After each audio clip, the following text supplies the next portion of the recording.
টানা ভারী বৃষ্টিতে খাগড়াছড়ির আলুটিলার সাতমারা এলাকায় পাহাড় ধসে সারা দেশের সাথে জেলার যান চলাচল বন্ধ রয়েছে। আটকা পড়েছে পর্যটকরা। ভোর ৫টার দিকে এই ঘটনা ঘটে। আটকা পড়া যাত্রীরা জানান, ভোরে সাতমারা এলাকায় পাহাড়ের মাটি ধসে যাওয়ায় যান চলাচল বন্ধ রয়েছে। এছাড়া দীঘিনালা লংগদু সড়কের হেডকোয়ার্টার এলাকায় সড়ক ডুবে যাওয়ায় রাঙামাটির লংগদুর সাথে সারা দেশে সড়ক যোগাযোগ বন্ধ রয়েছে। ডুবে গেছে মেরুং বাজার। টানা বর্ষণে দীঘিনালার মেরুং ইউনিয়ন ও কবাখালী ইউনিয়নে প্রায় ২৫ গ্রাম প্লাবিত হয়েছে। টানা বর্ষণে মাইনী নদীর পানি বেড়ে বন্যা সৃষ্টি হয়েছে। এদিকে খাগড়াছড়ি সাজেক সড়কের বাগাইহাটে সড়ক ডুবে যাওয়ায় সাজেকের সাথে যান চলাচল বন্ধ রয়েছে। সড়ক যোগাযোগ বন্ধ হয়ে যাওয়ায় দুর্ভোগে পড়েছেন এলাকাবাসী ও পর্যটকরা।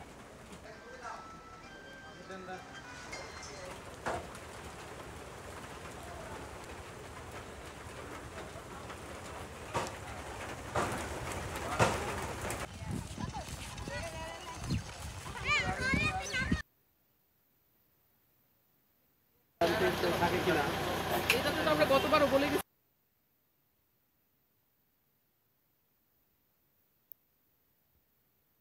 স্যার, ওই বাসাটা স্যার একদম সংলগ্ন। ঢাকা, চট্টগ্রাম, রাজশাহী সহ দেশের ২০ জেলার উপর দিয়ে সর্বোচ্চ ৬০ কিলোমিটার বেগে ঝড়ের পূর্বাভাস দিয়েছে আবহাওয়া অধিদপ্তর। একই সঙ্গে এসব জেলার নদীবন্দরগুলোকে ১ নম্বর সতর্ক সংকেত দেখাতে বলা হয়েছে। আজ ভোর ৫টা থেকে দুপুর ১টা পর্যন্ত দেশের অভ্যন্তরীণ নদীবন্দরগুলোর জন্য আবহাওয়ার পূর্বাভাসে এসব তথ্য জানানো হয়েছে। এতে বলা হয়েছে, রাজশাহী, দিনাজপুর, পাবনা, রংপুর, বগুড়া, টাঙ্গাইল, ময়মনসিংহ, যশোর, কুষ্টিয়া, ঢাকা, ফরিদপুর, মাদারীপুর, খুলনা, বরিশাল, পটুয়াখালী, নোয়াখালী, কুমিল্লা, চট্টগ্রাম, কক্সবাজার এবং সিলেটে ৪৫ থেকে ৬০ কিলোমিটার বেগে অস্থায়ীভাবে দমকা বা ঝোড়ো হাওয়া সহ বৃষ্টি বা বজ্রসহ বৃষ্টি হতে পারে। এছাড়া দেশের ৪ সমুদ্রবন্দর চট্টগ্রাম, কক্সবাজার, মোংলা ও পায়রা বন্দরকে ৩ নম্বর সতর্ক সংকেত দেখাতে বলেছে আবহাওয়া অধিদপ্তর।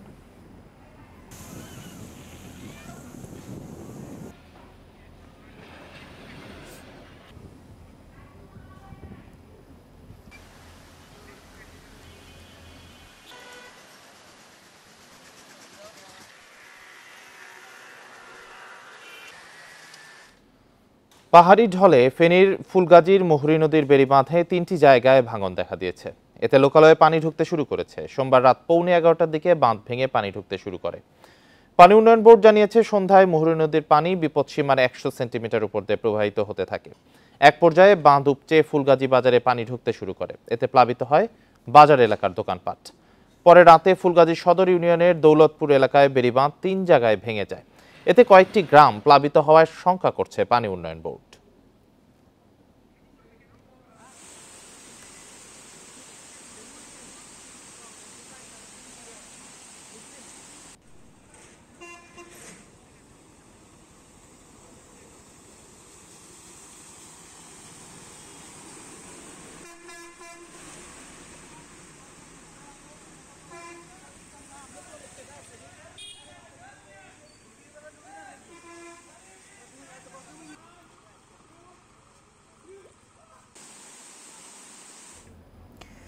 দেশের উত্তর পূর্বে ৬ নদীর পানি বিপদসীমার উপরে বইছে। বন্যা পূর্বাভাস কেন্দ্র বলছে, উজানের ঢল ও ভারী বৃষ্টিতে ৩ দিনে পানি বেড়ে উত্তরের ৬ জেলায় দেখা দিতে পারে বন্যা।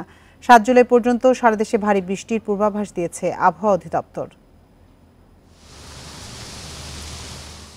এক মাসেই ৩ দফায় বন্যার কবলে সিলেট বিভাগ। জুনে বন্যার পানিতে এখনও কানায় কানায় পূর্ণ হাওর। সুনামগঞ্জ, মৌলভীবাজার, নেত্রকোনা বন্যা পরিস্থিতি স্বাভাবিক হয়নি। এরই মধ্যে জুলাইয়ের শুরুতে আবারও উজানের ঢল ও ভারী বৃষ্টিতে প্লাবিত হচ্ছে নির্মাঞ্চল। সিকিম, আসামে ভারী বৃষ্টিতে তিস্তার পানি বেড়েছে। এরই মধ্যে রংপুরের কাউনিয়া পয়েন্টে বিপদসীমা অতিক্রম করেছে। ২-১ দিনের মধ্যে নীলফামারী, রংপুর, লালমনিরহাট, কুড়িগ্রাম, তিস্তা ছাড়াও ধরলা, দুধকুমার তীরবর্তী এলাকায় বন্যা পরিস্থিতি অবনতির শঙ্কা রয়েছে। একটা জায়গায় যদি এরকম রিপিটেডলি বন্যা হয় ২বার ৩বার, তখন কিন্তু ক্ষয়ক্ষতির মাত্রাটা জ্যামিতিক হারে বাড়বে। ৩বার বন্যা হয়েছে মানে ৬ গুণ বেশি ড্যামেজেস হবে, কারণ রাস্তা, কালভার্ট, বাড়িঘর যেগুলো আধা ভাঙা আছে এগুলো আরও ভাঙবে। শুক্রবার পর্যন্ত সব বিভাগে ভারী বৃষ্টির সতর্কতা দিয়েছে আবহাওয়া অধিদপ্তর। টানা বৃষ্টিতে সবচেয়ে বেশি পাহাড় ধসের শঙ্কা রয়েছে সিলেট ও চট্টগ্রামে। মাটিটা যদি একটু শক্ত অবস্থায় থাকে, সেটা নরম হইতে কমপক্ষে ১ দিন কি ২ দিনের মধ্যে বৃষ্টির প্রয়োজন এবং ভারী বর্ষণ দরকার। তো সেই অনুসারে বলা যায় যেহেতু আমাদের জুলাই মাস শুরু হয়ে গেছে, আগামী 7 তারিখ পর্যন্ত হয়তো বা ভূমিধসের অপশানটা সবসময় ওইখানে ব্যবহার হতে পারে, যে না হ্যাঁ ঝুঁকিটা থাকছে ওইখানে।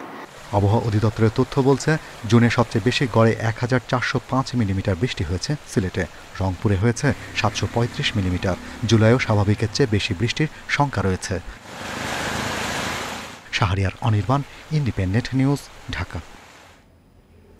আবহাওয়া পরিস্থিতি নিয়ে জানাতে রাজধানী মহাখালী থেকে আমাদের সাথে যোগ দিচ্ছেন সহকর্মী খালেদ রায়হান। রায়হান, এই মুহূর্তে রাজধানীর আবহাওয়া পরিস্থিতি কেমন দেখছেন? কোথাও জলাবদ্ধতা তৈরি হয়েছে কিনা, আর আবহাওয়া অধিদপ্তর কি বলছে এই পরিস্থিতি আর কতদিন চলতে পারে?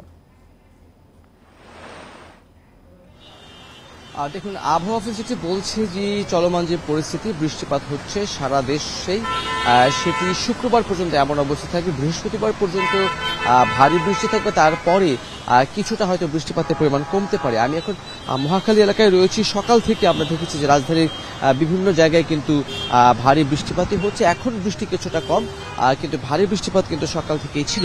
এবং এই যে চলমান যে পরিস্থিতি, সেটি বৃহস্পতিবার পর্যন্ত একই রকম থাকবে, মানে পরশু দিন পর্যন্ত। তারপরে ধীরে ধীরে কিছুটা কমতে পারে।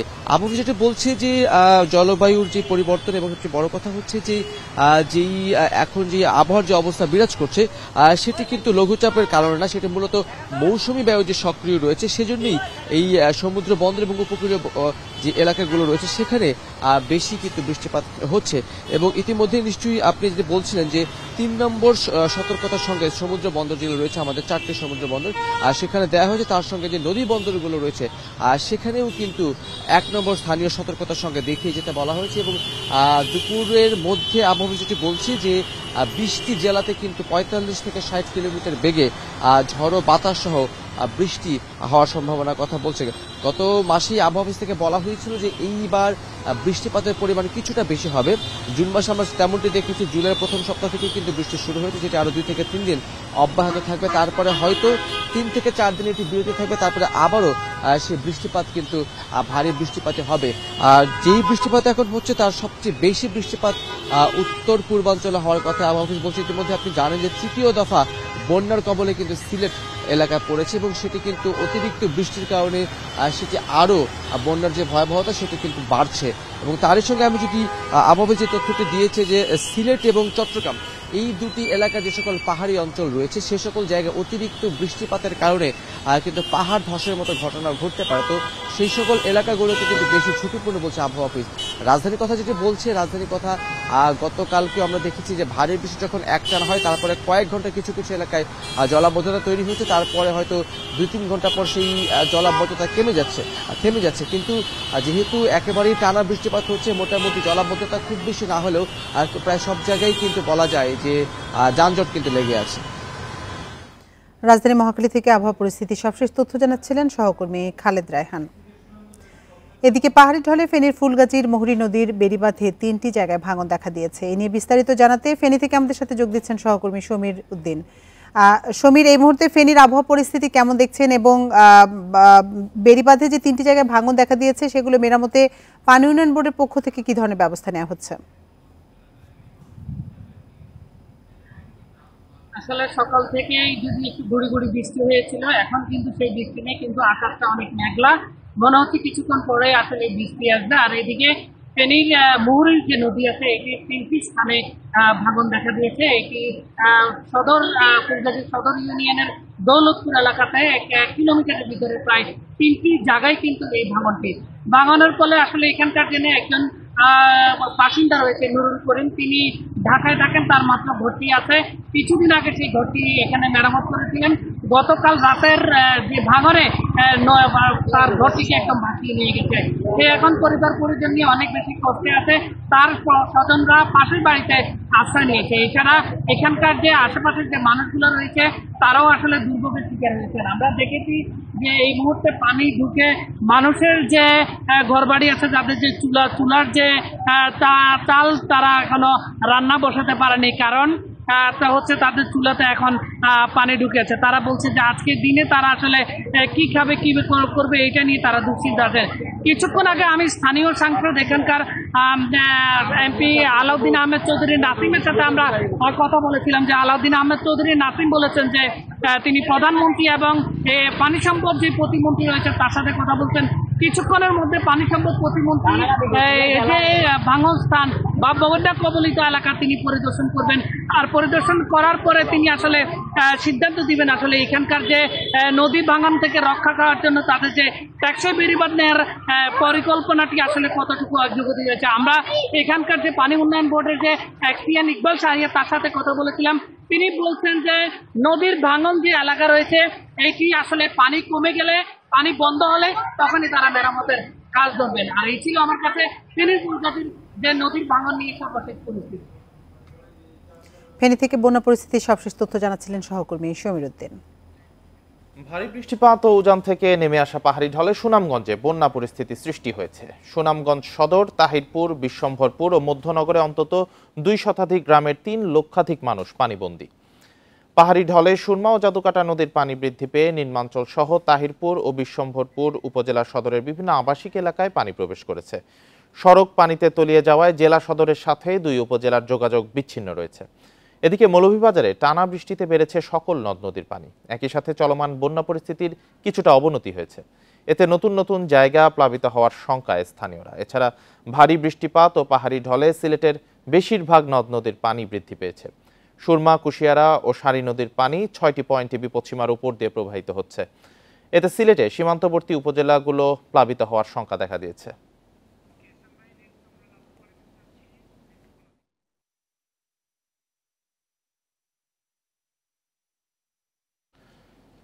টানা বৃষ্টি ও পাহাড়ি ঢলে নেত্রকোনার প্রধান নদ নদীর পানি বাড়তে শুরু করেছে। এতে নিম্নাঞ্চলের লোকালয়ে প্রবেশ করেছে পানি। পরিস্থিতির অবনতির শঙ্কায় স্থানীয়রা। এ নিয়ে আরো জানাতে নেত্রকোনা থেকে যুক্ত হয়েছেন সহকর্মী লাবলু পাল চৌধুরী। লাবলু পাল চৌধুরী, ইতিমধ্যেই নিম্নাঞ্চল প্লাবিত হয়েছে, নেত্রকোনার কোন কোন জায়গায় এখন পর্যন্ত প্লাবিত হয়েছে আর পানি বাড়ছে কিনা সার্বিক পরিস্থিতি জানাবেন।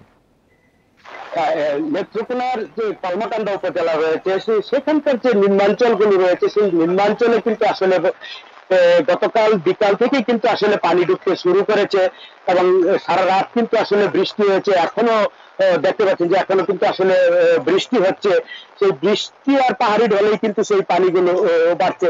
আপনি জানেন যে গত 1 সপ্তাহ আগেও কিন্তু নেত্রকোনার এই কলমাকান্দা কিন্তু আসলে বন্যা হয়েছিল এবং সেই বন্যার পানি নামার এই কয়েকদিনের মাথায় কিন্তু আবার এই যে লোকালয়ে কিন্তু আসলে পানি আবার যে ঢুকতে শুরু করায় কিন্তু সেখানকার মানুষের মাঝে কিন্তু আসলে উদ্বেগ ছড়িয়েছে। পাহাড়ি যে সেখানকার যে নদ নদীর পানির অবস্থা যেটা জানতে চেয়েছেন, আমি কিন্তু পানি উন্নয়ন বোর্ডের যে এখানকার নির্বাহী প্রকৌশলী আছেন তার সাথে কথা বলেছি। তিনি কিন্তু জানিয়েছেন যে গতকাল থেকে কিন্তু আজ সকাল 9টা নাগাদ কিন্তু আসলে যে কলমাকান্দা পয়েন্টে উদ্যাকালী নদীর পানি কিন্তু আসলে বিপদসীমার 32 সেন্টিমিটার উপর দিয়ে বইছে। আর অন্যান্য নদীগুলি যেগুলি রয়েছে, সোনেশ্বরী রয়েছে, কংস রয়েছে, হাওরের মাছ দিয়ে কিন্তু বয়ে যাওয়া যে ধনু নদী রয়েছে সেখানেও কিন্তু আসলে পানি হু হু করে বাড়ছে। যতই সময় যাচ্ছে ততই কিন্তু আসলে সেখানেও পানি বেড়ে চলেছে।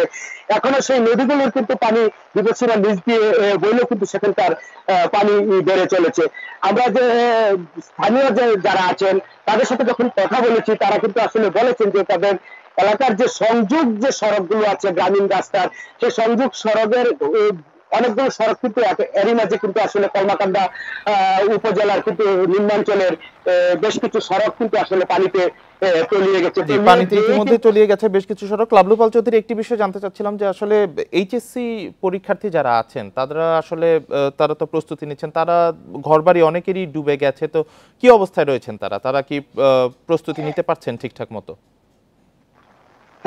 আমি যেসব এলাকায় নতুন করে পানি ঢুকেছে সেসব এলাকায় আমরা কিন্তু আসলে যোগাযোগ করেছি, অনেক জায়গায় গিয়েছি, সেখানে কিন্তু আমরা যেগুলি জানতে পেরেছি এবং দেখেছি যে কিছু কিছু যে এরা পরীক্ষার্থী রয়েছে এখনো কিন্তু আসলে যে পরিপূর্ণভাবে যে বন্যার যে পরিস্থিতি অবনতি সেটি কিন্তু হয়নি, কিন্তু হওয়ার পথে সেই সংখ্যাটা কিন্তু রয়েছে। এখনো কিন্তু সেখানকার পরীক্ষার্থীরা কোনো মতো পরীক্ষার হলে কিন্তু আসলে তারা যেতে পারছে, কিন্তু বৃষ্টির যে অবস্থা, বৃষ্টি যে ধারাবাহিক ভাবে যে বৃষ্টি হচ্ছে এবং ভারী বৃষ্টি হচ্ছে সেক্ষেত্রে কিন্তু সংখ্যা জাগিয়েছে সেই পরীক্ষার্থীদের একটা সমস্যায় কিন্তু তারা পড়বে এমনটি কিন্তু তারা বলছিলেন।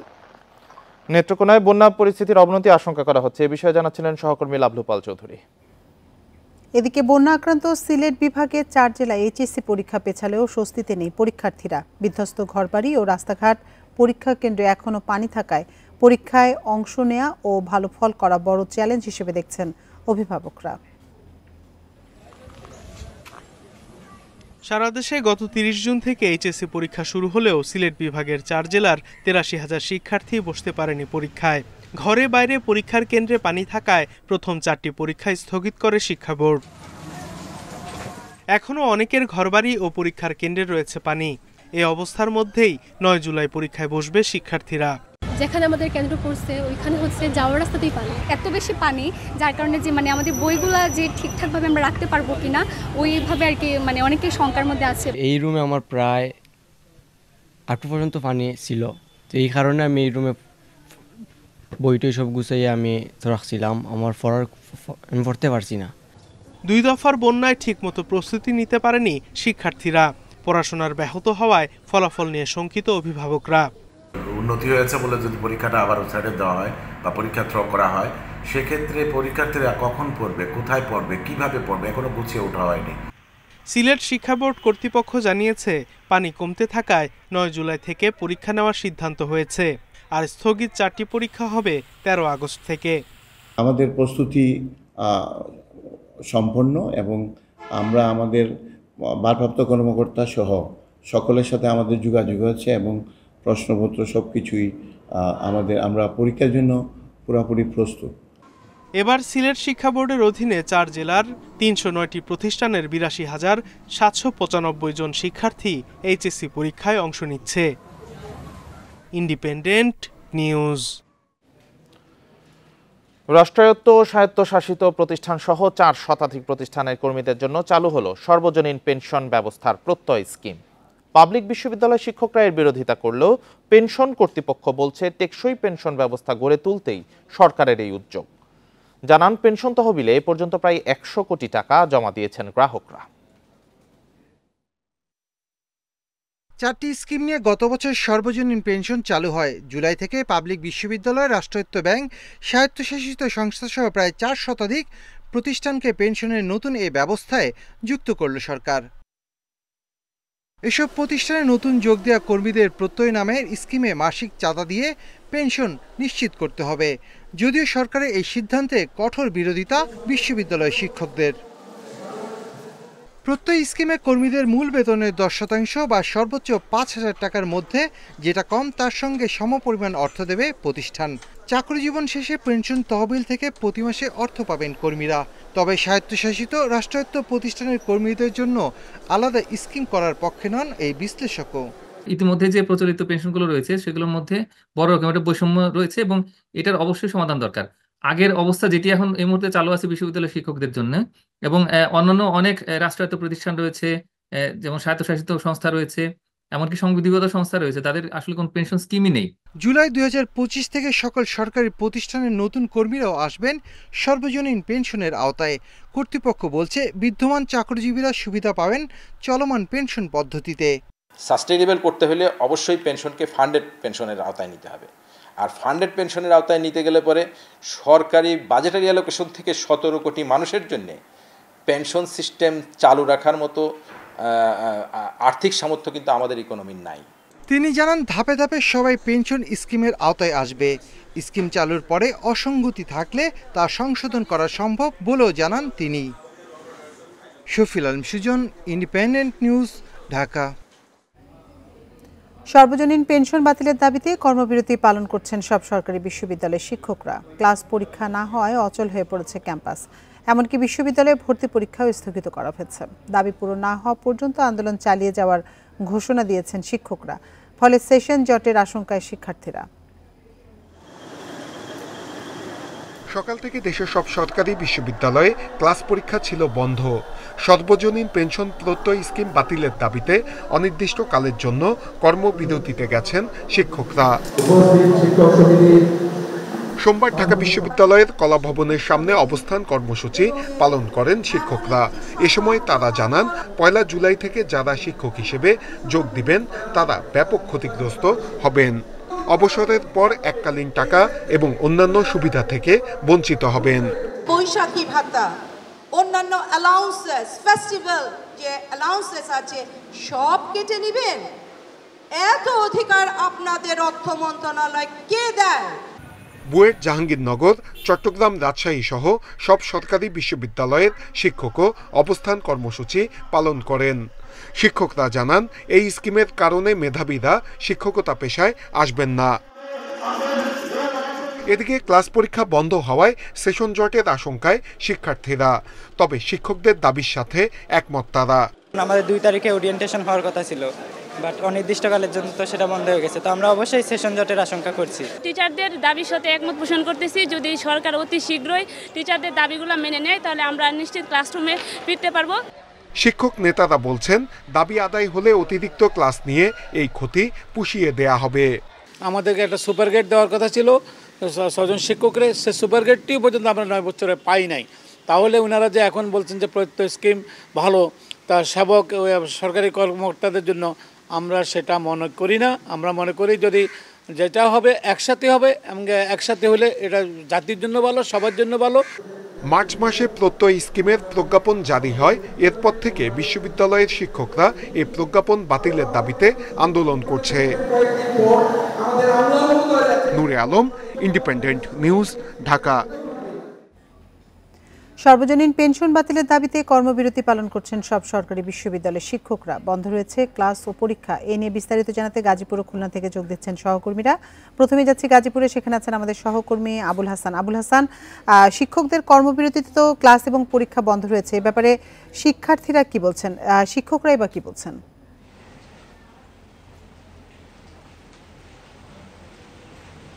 দেখুন, গতকালের নিয়ে আজকেও কিন্তু বিভিন্ন যে পাবলিক বিশ্ববিদ্যালয়গুলো রয়েছে, বিশেষ করে জাতীয় বিশ্ববিদ্যালয়, বঙ্গবন্ধু শেখ মুজিবুর রহমান কৃষি বিশ্ববিদ্যালয় এবং ঢাকা প্রকৌশল ও প্রযুক্তি বিশ্ববিদ্যালয় সহ বঙ্গবন্ধু ডিজিটাল ইউনিভার্সিটি, এগুলোতে কিন্তু কর্মবিরতি চলছে আজকেও। এবং শিক্ষার্থীরা যেটি বলছেন যে এই কর্মবিরতির কারণে তাদের যে নির্দিষ্ট পরীক্ষা যেগুলো হওয়ার কথা সেগুলো যেমন অনিশ্চয়তার মধ্যে পড়েছে, তেমনি তারা সেশন জটের একটা আশঙ্কা করছেন। বলছেন যে এইভাবে অব্যাহত থাকলে যেহেতু কোনো দিনক্ষণ এই কর্মসূচি নেই, তারা বলছেন যে অনির্দিষ্টকালের কর্মবিরতি, সেক্ষেত্রে তাদের একটি সেশন জটের আশঙ্কা তারা করছেন। এবং শিক্ষক সঙ্গে আমরা কথা বলছিলাম, তারা যেটি জানিয়েছেন যে এর মধ্যে তারা 11 দফা দাবিতে এই আন্দোলনে নেমেছেন এবং এই আন্দোলনের মূল উদ্দেশ্য হচ্ছে যে এখন যে প্রত্যয় স্কিম যেটি চালু করা হয়েছে সেটি তারা বাতিল দাবি করছেন এবং তারা বলছেন যে তাদের জন্য স্বতন্ত্র বেতন স্কেল দিতে হবে এবং সুপার গ্রেড যেটি তারা দাবি করে আসছেন সেই দাবি তাদের মানতে হবে এবং সেই দাবি মানলেই তারা যে কর্মসূচি দিয়েছেন সেখান থেকে তারা ফিরে যাবেন। অন্যথায় তারা বলছেন যে 11 দফা দাবি আদায় না হওয়া পর্যন্ত তারা যে কর্মসূচি দিয়েছেন সেই কর্মসূচি লাগাতারভাবে চালিয়ে যাবেন এবং আরও সামনে তারা কঠোর কর্মসূচি দিবেন। আপনাকে যদি জানিয়ে রাখি যে এর মধ্যে শিক্ষক যে সমিতি রয়েছে বিভিন্ন বিশ্ববিদ্যালয়ের, তাদের নেতৃত্বে কিন্তু এই আন্দোলনটি হচ্ছে এবং একই সঙ্গে এখানে শিক্ষকদের পাশাপাশি কর্মচারী কর্মকর্তা যারা রয়েছেন তারাও কিন্তু তাদের দাবির সাথে সংহতি প্রকাশ করে আন্দোলন নেমেছে। ফলে বলা চলে যে এখানে যে বিশ্ববিদ্যালয়গুলো রয়েছে সবগুলোতে একটি আবুল হাসান, আপনি সাথে থাকুন। এবার আমরা খুলনায় যেতে চাই, সেখানে আছেন আমাদের সহকর্মী AHM শামীমুজ্জামান। শামীম, শিক্ষকদের কর্মবিরতিতে তো একটা সেশন জটের সংখ্যা দেখা দিয়েছে, কিন্তু শিক্ষকদের কর্মবিরতির বিষয়ে শিক্ষার্থীরা কি বলছেন? দেখেন, গত কয়েকদিন ধরে কিন্তু শিক্ষকদের আন্দোলন চলছে। সেই আন্দোলনের ধারাবাহিকতায় কিন্তু গতকাল থেকে পূর্ণ দিবস কর্মবিরতি শুরু হয়েছে এবং আজ সেই কর্মবিরতির দ্বিতীয় দিন। আজ দ্বিতীয় দিনেও গতকালের মতোই কিন্তু আজও শিক্ষকরা কোনো ধরনের কর্মকাণ্ডে অংশ নিচ্ছেন না। পরীক্ষা সহ ক্লাস যে সমস্ত কর্মকাণ্ড রয়েছে কোনো কর্মকাণ্ডেই তারা অংশ নেবেন না বলে আমাদেরকে জানিয়েছেন এবং দাবি আদায় না হওয়া পর্যন্ত তারা আন্দোলনে থাকবেন। এই বিষয়টি কিন্তু আমরা শিক্ষার্থীদের সাথে কথা বলেছিলাম। তারা যেটা বলছেন যে শিক্ষকদের যে দাবি আছে সে দাবি যৌক্তিক দাবি মেনে নেওয়ার জন্যও তারা প্রশাসনের প্রতি আহ্বান জানিয়েছেন। তার পাশাপাশি তারা যে সংখ্যাটা প্রকাশ করছে যে এই কর্মবিরতির কারণে তারা কিন্তু পিছিয়ে যাবে, তার কারণ তাদের একটা নির্ধারিত একটা ক্যালেন্ডার রয়েছে, সেই ক্যালেন্ডার অনুযায়ী ক্লাস হয়, পরীক্ষা সবকিছুই হয়। তো এই আন্দোলনের কারণে কিন্তু তারা সেই জায়গা থেকে পিছিয়ে যাবে এবং সেটা তার ধারাবাহিকতায় কিন্তু ব্যাঘাত ঘটবে, যে কারণে সেশনের শেষ দিকে কিন্তু পড়াশোনার অনেক চাপ পড়বে বলে কিন্তু তারা বলছেন। তারা যেটা বলছেন যে দ্রুত যাতে তাদের দাবি মেনে নেওয়া হোক বা এই সংকট সমাধান করা হোক, যাতে শিক্ষকরা ক্লাস নিতে পারেন আর শিক্ষার্থীরা যাতে ক্লাসে আসতে পারেন এবং যে ধারাবাহিকতা যে ব্যাঘাত সেটা যাতে না ঘটে। এর পাশাপাশি আরেকটা বিষয় একটু বলে রাখি, শিক্ষকরা যেমন আন্দোলন করছেন 3 দফা দাবিতে, এর পাশাপাশি কিন্তু কর্মকর্তারা 12 দফা দাবিতে গতকাল থেকে আন্দোলন শুরু করেছেন। যদিও তাদের পূর্ণ দিবস কর্মবিরতি নয়, তারা অর্ধ দিবস কর্মবিরতি করছেন এবং তারা যেটা বলছেন মধ্যে যদি তাদের সে দাবি মেনে নেওয়া না হয় তাহলে রবিবার থেকে কিন্তু তারাও পূর্ণ দিবস কর্মবিরতিতে যাবে। সেক্ষেত্রে কিন্তু আসলে টোটাল বিশ্ববিদ্যালয় কিন্তু একটা অচলা অবস্থার সৃষ্টি হবে। তো সব মিলিয়ে এই মুহূর্তে খুলনা আমরা যেটা দেখছি, আমরা অবস্থান করছি খুলনা বিশ্ববিদ্যালয়ে, এখানে কর্মকর্তারা অবস্থান করছেন, একটু পরেই শিক্ষকরাও আসবেন। তো সব মিলে এই মুহূর্তে যে আসলে খুলনা যে 3টি বিশ্ববিদ্যালয় আছে সেই 3টি বিশ্ববিদ্যালয় কিন্তু অনেকটাই আন্দোলন মুখর হয়ে উঠেছে। তো এই ছিল আমার কাছে শেষ তথ্য। সরকারি বিশ্ববিদ্যালয়ে শিক্ষকদের কর্মবিরতির বিষয়ে সবশেষ তথ্য জানাচ্ছিলেন আমাদের সহকর্মীরা। দ্বিতীয় স্ত্রী শাম্মী আক্তার শিবলি এবং বড় ছেলে অর্ণবের নামেও সম্পদের পাহাড় গড়েছেন আলোচিত রাজস্ব কর্মকর্তা মতিউর রহমান। শাম্মী আক্তারের আয়কর নথিতে মিলেছে প্রায় 38 কোটি টাকার সম্পদের তথ্য, আর অর্ণবের নথিতে আছে প্রায় 27 কোটি টাকা। তবে বাজার মূল্যে দুজনের সম্পদ 100 কোটি টাকা ছাড়াবে বলে ধারণা কর্মকর্তাদের। দ্বিতীয় স্ত্রীকে অনেকটা গোপনে রাখলেও তাকে সম্পদ দেওয়ার ব্যাপারে কৃপণতা করেননি আলোচিত কাস্টমস কর্মকর্তা মতিউর রহমান। আয়কর নথি বিশ্লেষণে মিলেছে যার প্রমাণ। সবশেষ আয়কর নথিতে দেখা গেছে শাম্মীর হাতে ও ব্যাংকে অলস আছে 27 কোটি টাকা, বিভিন্ন কোম্পানিতে বিনিয়োগ 5 কোটি টাকা, এফডিআর ও ডিপিএস এ আছে 1 কোটি 20 লাখ। শাম্মীর নামে ঢাকায় আছে 4টি ফ্ল্যাট, চট্টগ্রামে 2টি, এর মধ্যে একটির আয়তন 5,500 বর্গফুট।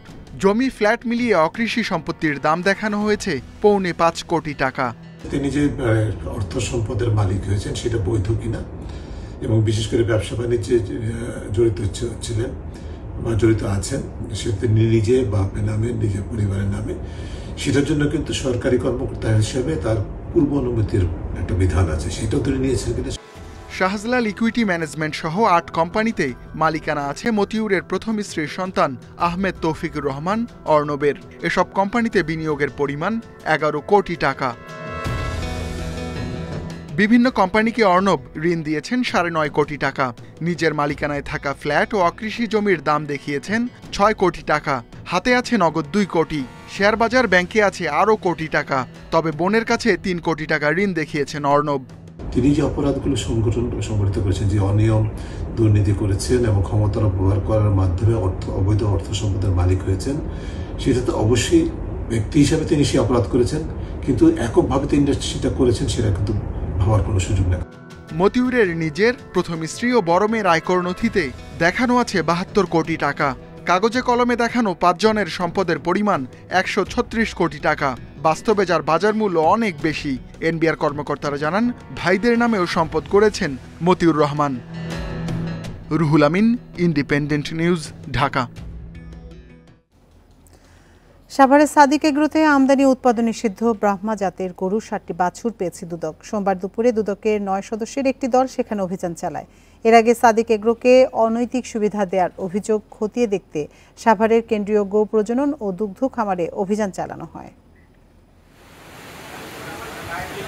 সম্প্রতি সাদিক এগ্রোতে ব্রাহ্মা জাতের গরু পাওয়ার খবরে এর উৎস সন্ধানে সোমবার দুপুরে কেন্দ্রীয় গো প্রজনন ও দুগ্ধ খামারে অভিযান চালায় দুদক। কর্মকর্তারা জানায় 2021 সালের মাঝামাঝি জব্দ করা 18টি ব্রাহ্মা জাতের গরু সাভারের কেন্দ্রীয় গো প্রজনন ও দুগ্ধ খামারে হস্তান্তর করা হয়। সেই সব গরু অনিয়মের মাধ্যমে সাদিক এগ্রোতে গেছে কিনা তা তদন্তে বিভিন্ন নথি যাচাই বাছাই ও ফটোকপি করে দুদক। এই যে রমজান মাসে মাংস বিক্রি করে, এখানে এই ব্রাহ্মা প্রজাতির সবগুলো গরু জবাইয়ের জন্য ওনারা হলো এই যে একটা ডেয়ারি ফার্ম অ্যাসোসিয়েশন আছে, এনাদের হস্তান্তর করে। হস্তান্তর করার পর ওনারা এগুলো গরু, যেটা আমাদের কাছে অভিযোগ, জবাই না করে এগুলো তারা হলো সাদিক এগ্রোর নিচে রাখছে, আর অন্যান্য গরু জবাই করে হয়তো মাংস বিক্রি করছে। পরে দুদক কর্মকর্তারা সাভারের ভাকুরতা ভাঙা ব্রিজ এলাকায় সাদিক এগ্রোতে অভিযান চালায়। এ সময় ব্রাহ্মা জাতের গরুর 60টি বাছুরের সন্ধান পায়। একটি নথি থেকে 5টি গাভীর কথা জানা গেলেও সরজমিনে সেগুলো পাওয়া যায়নি। ব্রাহ্মা জাতের গরু খুঁজতে আসছিলাম, এখানে এসে দেখি আমরা 60টা বাছুর পাইছি, আর 5টা হলো মানে ওনাদের তথ্য মতে 5টা গরুর হলো পাইছি, মানে লেখা আছে এরকম 5টা গরু গাভী পাইছি। সাদিক এগ্রোতে পাওয়া আমদানি ও উৎপাদন নিষিদ্ধ ব্রাহ্মা জাতের গরুর বাছুরগুলো নিয়ে আরও তদন্ত শেষে ব্যবস্থা নেওয়ার কথা জানিয়েছে দুদক। Independent news. দীর্ঘ 440 বছর পর পরিবর্তন হলো ভূমি উন্নয়ন কর আদায়ের সময়। 4 জুলাই থেকে দেশে জুলাই-জুন অর্থবছরের হিসেবে ভূমি কর আদায় শুরু। এতদিন এটি আদায় হতো বাংলা সনের হিসেবে পহেলা বৈশাখে বছর শুরু ধরে। অর্থবছরের সঙ্গে সমন্বয় রেখে কর আদায়ে হিসাব ব্যবস্থাপনা আরো সহজ ও গতিশীল হবে বলছেন সংশ্লিষ্টরা। জমির খাজনা আদায় শুরু হয় 1584 সালে সম্রাট আকবরের মুঘল আমলে। এরপর ব্রিটিশ ও পাকিস্তান আমল হয়ে স্বাধীন বাংলাদেশেও বাংলা সনের হিসেবে নেওয়া হয় ভূমি উন্নয়ন কর বা খাজনা। সময়ের প্রয়োজনে প্রায় 440 বছর পর খাজনা আদায়ের সময়ের পরিবর্তন হয়েছে। এখন থেকে যা নেওয়া হবে অর্থ বছরের সঙ্গে সমন্বয় করে। 1 জুলাই থেকে 30 জুন অর্থ বছরের হিসেবে। 1431 সালের খাজনা কাটতাম এই জুন মাসের 30 তারিখ পর্যন্ত। এই অর্থ বছরের টাকাটা আগের অর্থ বছরে ঢুকে যেত। এটা একটা শুভঙ্করের ফাঁকির মতো ছিল।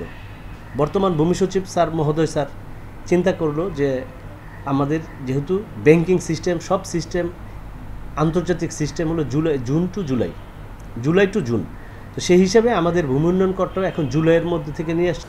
সিদ্ধান্তটিকে স্বাগত জানিয়েছেন সাধারণ নাগরিকেরা, বলছেন এতে তাদের হিসেব রাখতে সুবিধা হবে। বাজেটটা সাথে আমাদের ভূমি উন্নয়ন যে করটা সরকার নিচ্ছে সেটা একটা সামঞ্জস্য থাকবে, এটা আমার খেয়াল করতে হবে। বাংলা ভাষ ইংরেজি ভাষ মিলেই দেখতে হবে যে আমার ডিউ আছে কি।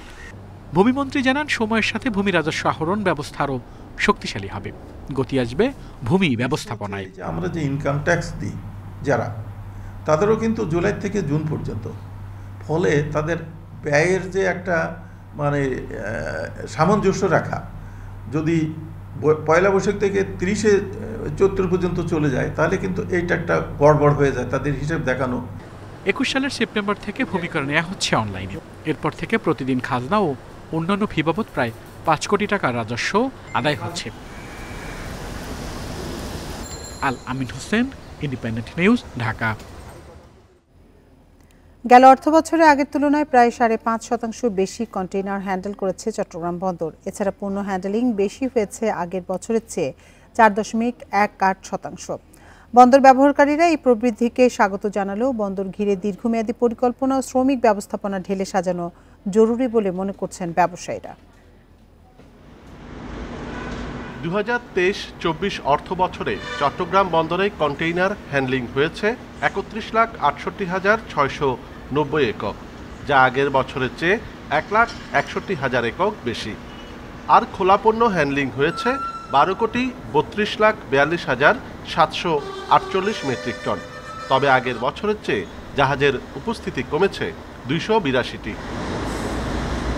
বন্দর কর্তৃপক্ষ বলছে আমদানি রপ্তানি বাণিজ্যের সাথে তাল মিলিয়ে এগোচ্ছে বন্দরের কার্যক্রম ও অবকাঠামো উন্নয়ন, আর বিশ্বমন্দার প্রভাব এখনও দৃশ্যমান। এখন পর্যন্ত বন্দরের যে অ্যাচিভমেন্ট, যদিও সারা বিশ্বের যে বিশ্বমন্দা থাকার পরেও আমাদের চট্টগ্রাম বন্দরের অ্যাচিভমেন্ট কিন্তু ভালো।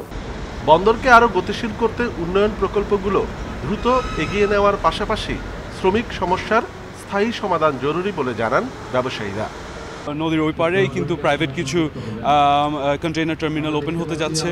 সো আমাদের নট নেসেসারি এখনই লাগছে, বাট ফেজ বাই ফেজ আমরা দৃঢ়ভাবে যদি এগোতে থাকি তাহলে আমরা এটার অনেক বড় সুফল দেখতে পারবো। আমাদের একটি কমপ্লেন, সেটা হলো শ্রমিক এখনও আনকন্ট্রোল।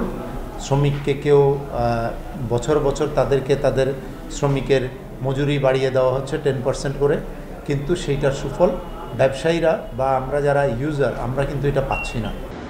গত অর্থ বছরের শেষে চট্টগ্রাম বন্দরের টার্মিনাল পরিচালনায় প্রথমবারের মতো যুক্ত হয়েছে বিদেশি অপারেটর। ভবিষ্যতে যা বন্দরের ইতিবাচক পরিবর্তন আনবে বলে মনে করছেন ব্যবসায়ীরা। অনুপম শীল, ইন্ডিপেন্ডেন্ট নিউজ, চট্টগ্রাম। বিএনপি নেতারাই একজন আরেকজনকে সরকারের এজেন্ট মনে করে বলে মন্তব্য করেছেন আওয়ামী লীগ সাধারণ সম্পাদক ওবায়দুল কাদের। তিনি বলেন, বিএনপি নেতারা কেউ কাউকে বিশ্বাস করে না। সোমবার বিকেলে রাজধানীর তেজগাঁওয়ে ঢাকা মহানগর উত্তর আওয়ামী লীগের আলোচনা সভায় এসব কথা বলেন তিনি। কাদের আরও বলেন, বিএনপির ঘরে এত শত্রু যে ধ্বংসের জন্য বাইরের শত্রুর প্রয়োজন নেই। ভারত বিরোধিতা করলেও বিএনপি গ্যাস বিক্রির আশ্বাস দিয়ে ক্ষমতায় এসেছিল বলে মন্তব্য করেন তিনি। সমঝোতা স্মারক আর চুক্তি যে এক নয়, মির্জা ফখরুল তাও জানেন না। আওয়ামী লীগ সাধারণ সম্পাদক আরও বলেন, তিস্তা চুক্তির পথে এখন প্রধান বাধা পশ্চিমবঙ্গের মুখ্যমন্ত্রী মমতা ব্যানার্জি। আওয়ামী লীগের বিরুদ্ধে আন্দোলন করবে কখন? তারা নিজেরা নিজেদেরকে বিশ্বাস করে না, কেউ কাউকে পছন্দ করে না। বিএনপিতে এখন নেতারা একে আরেকজনকে বলে সরকারের এজেন্ট। কি আন্দোলন তারা করবে? কর্মস্থলে অনুপস্থিত থেকেও 2 বছর ধরে নিয়মিত বেতন তুলছেন রাজশাহী মেডিকেল কলেজ হাসপাতালের 2 নার্স। হাসপাতাল কর্তৃপক্ষ বলছে, ক্ষমতার অপব্যবহার করেছেন 2 নার্স, আর নিয়ম অনুযায়ী ব্যবস্থা নেয়ার কথা জানিয়েছে স্বাস্থ্য অধিদপ্তর। 2022 সালের 9 নভেম্বর 14 দিনের ছুটি নেন রাজশাহী মেডিকেল কলেজ হাসপাতালের স্টাফ নার্স সাইমা ইয়াসমিন। এরপর থেকে 2024 সালের জুন পর্যন্ত কর্মস্থলে অনুপস্থিত তিনি। দীর্ঘদিন অনুপস্থিত আরেক নার্স জাকিয়া সুলতানাও। তবে দুজন কর্মস্থলে দীর্ঘদিন অনুপস্থিত থাকার পরও প্রতি মাসে তুলছেন বেতন। 30 তারিখে যোগদান ছিল, তবে উনি এখনো প্রায় 8 মাস ধরে কর্মস্থলে অনুপস্থিত। স্টাফ নার্স 14 দিনের ছুটি নিয়েছিলেন উনি, আমার এটাই শুনেছি। তারপর থেকে ওনাকে হাসপাতালে আর দেখি নাই, বেশ প্রায় 17-18 মাস ধরে। সাইমা ইয়াসমিন 1 বছরে বেতন তুলেছেন 5,45,688 টাকা, আর জাকিয়া সুলতানা তুলেছেন 2,82,876 টাকা। ডিউটি না করেও 2 নার্সের বেতন তোলার বিষয়ে মুখ খুলতে রাজি হননি সুপারিনটেন্ডেন্ট। আর হাসপাতালের সহকারী পরিচালক জানিয়েছেন, বিষয়টি তাদের জানা নেই। এমন হলে ক্ষমতার অপব্যবহার করেছেন তারা। অনেক কিছু আমি জানতেছি ধীরে ধীরে ডে বাই ডে, কেবল তো 1 মাসও হয়নি। আমি কোনো অনেক কিছু হয়তো ভিতরে এগুলো জানি না, জেনে আপনাকে সঠিকটা কালকে জানাবো। দেখুন, যদি ওরকম হয় বা সত্যি খাতাতে অ্যাবসেন্ট থাকে তাহলে হয়তো কিছু করা যাবে। আর এটা যদি অজানা থাকে আরও 6 মাস, সে যদি আমেরিকা রাশিয়া ঘুরে বেড়ে 6 মাসই সে বেতন পায়, কেউ থাকে গভর্নমেন্ট তাকে সে পাওয়ার দিচ্ছে। স্বাস্থ্য অধিদপ্তরের কর্মকর্তারা জানিয়েছেন, কেউ নিয়মের লঙ্ঘন করলে বিধি অনুযায়ী ব্যবস্থা নেওয়া হবে। বিধিবিধান আছে, সেটা অনুসরণ সবাই করতে হবে। বিধি অনুযায়ী তার অফিসের উপস্থিতিতে তাকে থাকতে হবে, উপস্থিতির হাজিরা খাতায় তার স্বাক্ষর থাকতে হবে, নাম থাকতে হবে। এর ব্যত্যয় কিছু হয়ে থাকলে সেখানে সংশ্লিষ্ট কর্তৃপক্ষ জানতে পারলে তিনি তার অবস্থার প্রেক্ষিতে অবশ্যই ব্যবস্থা নেবেন। বর্তমানে রাজশাহী মেডিকেল কলেজ হাসপাতালে কর্মরত আছেন প্রায় 1200 nurse. Mustafizur Rahman, independent news, Rajshahi. Meherpur সদর থানা চত্বরে বিভিন্ন গাছে আশ্রয় নিয়েছে হাজারো বাদর। তাদের খাবারের জন্য ছেড়ে দেওয়া হয়েছে থানার আমলিচুর গাছ। কেউ যাতে বসবাসে ব্যাঘাত না ঘটে সেজন্য দেওয়া হয়েছে নির্দেশনা। ভোর থেকে সন্ধ্যা পর্যন্ত বাদুরের কিচকিচ শব্দে মুখর থাকে মেহেরপুর সদর থানা। নিরাপদ আশ্রয় পেয়ে এখানকার সারি সারি ঝাউ গাছে হাজারো বাদুরের দখলে। সন্ধ্যা নামার সাথে সাথে বাদুরের দল চলে যায় খাবারের সন্ধানে। ভোরের আলো ফোটার আগেই ফিরে আসে, সারাদিন ঝুলে থাকে গাছের ডালে। যে বৃক্ষগুলো রয়েছে সেখানে বাদুড়েরা নিরাপদ আশ্রয় হিসেবে বেছে নিয়েছে। আমি সরকারকে অনুরোধ করব, অন্তত যেসব গাছগুলো কেটে ফেলা হয়েছে সড়কের, সেই গাছগুলো যেন আবার পুনরায় লাগানো হয়। এইসব বাদুরের খাবারের জন্য ছেড়ে দেওয়া হয়েছে থানার আমলিচুর গাছ। সজাগ দৃষ্টি রাখা হয় কেউ যাতে প্রাণীগুলোকে বিরক্ত না করে। এই বাদুরের এখানে অবস্থানে যাতে কোনো প্রকার বিঘ্ন না ঘটে, আমাদের সকল পুলিশ সদস্য, আমি সহ সবাইকে আমাদের একটা ইনস্ট্রাকশনও আছে। স্থানীয়রা বলছেন, বাদুরসহ বিভিন্ন পশু পাখি নিরাপদে আবাস গড়তে গাছ কাটা বন্ধ করতে হবে, বাড়াতে হবে বৃক্ষরোপণ। যেখানে দু একটা গাছ আছে, বিশেষ করে পোস্ট অফিস, রেলওয়ে এবং থানা টানা, যাতে এইসব জায়গাতে পুরনো ভবনে কিছু গাছ এখন আছে, দেখা যায় প্রচণ্ড পরিমাণ এখানে পাখির ভিড়। বাদুরগুলোর বাসস্থানগুলো মনে করেন যে ভেঙে দেওয়া হচ্ছে, কিন্তু এগুলোর আমরা পুনরায় যে করবো এগুলোর কোনো উদ্যোগ নেওয়া হচ্ছে না। মেহেরপুর শহরের পোস্ট অফিস ও রেলওয়ে থানা চত্বরের আরও কিছু গাছে নিরাপদে বাস করছে বাদুড়ের দল। Independent news. আর এই ছিল এখনকার সংবাদে। ইন্ডিপেন্ডেন্ট টেলিভিশনের সব খবর আরো বিস্তারিত জানতে চোখ রাখুন ফেসবুক, ইউটিউব, এক্সে। ধন্যবাদ সবাইকে।